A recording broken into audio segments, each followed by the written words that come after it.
Hi hello नमस्कार आपण को न्यूज को आपण मान को स्वागत। चलतु नजर पकईबा राज्य देश विदेश खबर उपरे। ता पूर्व जो मैंने आम चैनल सह जोड़ी रही जो मैंने सब्सक्राइब करना एवं सब्सक्राइब करी पाखे आसुवा घंटी बटन को प्रेस कर दिंतु जहाद्वारा देश एवं राज्यर अनेक खबर जानीपर। आरंभ होला जुक्त 2 नामलेखा। राज्य में शनिवार ठारू जुक्त 2 नामलेखा आवेदन आरंभ होईछि। आसंता जून 30 तारीख जाए यह आवेदन चलिबो। जुलाई 7 रे प्रथम मेधा तालिका प्रकाश पाइब। जुलाई 8 रु 14 तारीख जाए नामलेखा चलिबो। जुलाई 24 रे पाठपढ़ा आरंभ होबो बोली उच्च माध्यमिक शिक्षा परिषद पक्षरु सूचना मिली। स्कूल और गणशिक्षा विभाग तथ्य अनुसार 2025-26 शिक्षा वर्ष रे राज्य में 2395 जूनियर कॉलेज रे 5,63,000 सीट नामलेखा हेबो।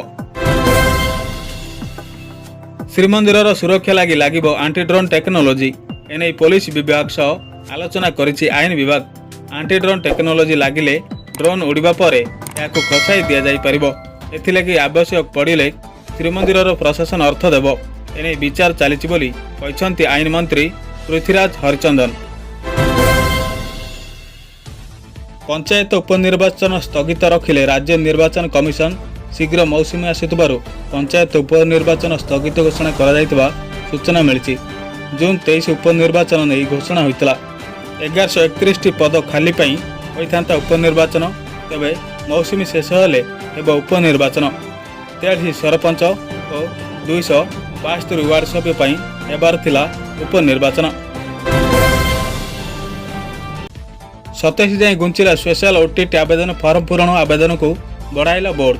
कार्यरत शिक्षकों लगी स्पेशल ओटीटी योग्यता परीक्षार्थी आवेदन समय सीमा को माध्यमिक शिक्षा परिषद पक्षरु आसंता 27 तारीख पर्यंत घुंचाई दि जाइछि।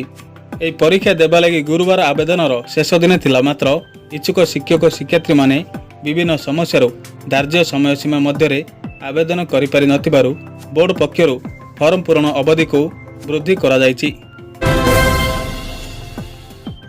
पुणी डराइलाणी कोरोना। भारत में कोविड-19 मामला वृद्धि पाइबारे लागिछि। महाराष्ट्र, हरियाणा, तमिलनाडु, कर्नाटक, ओडिशा एवं गुजरात नूतन मामला रिपोर्ट होइछि।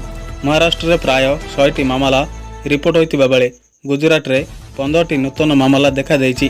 कर्नाटक एवं ओडिशा रे मध्य किछि मामला देखा देइछि। वर्तमान सुधा राज्यर 18,442 जन सरकारी कर्मचारी और अधिक आय थिबा 8,150 को मिसाई मोट 26,542 जन राशन कार्ड कटि जाइथिबा सूचना मिली। तेबे सरकारी कर्मचारी और अधिक रोजगार थिबा राशन कार्ड पाइथिले ताकू निज आड़ू फेराइबा लगी जोगाण मंत्री चेतावनी देइछंती। मुख्यमंत्री मोहन चरण माझी शुक्रवार ठारू नवा दिल्ली रे 4 दिनिया गस्त आरंभ करिवे। एही गस्त समय से प्रधानमंत्री नरेंद्र मोदी को भेटी तांका सरकार प्रथम वर्षर कार्यदक्षता रिपोर्ट उपस्थापन करिवे एवं भविष्य योजना विषय आलोचना करिवे।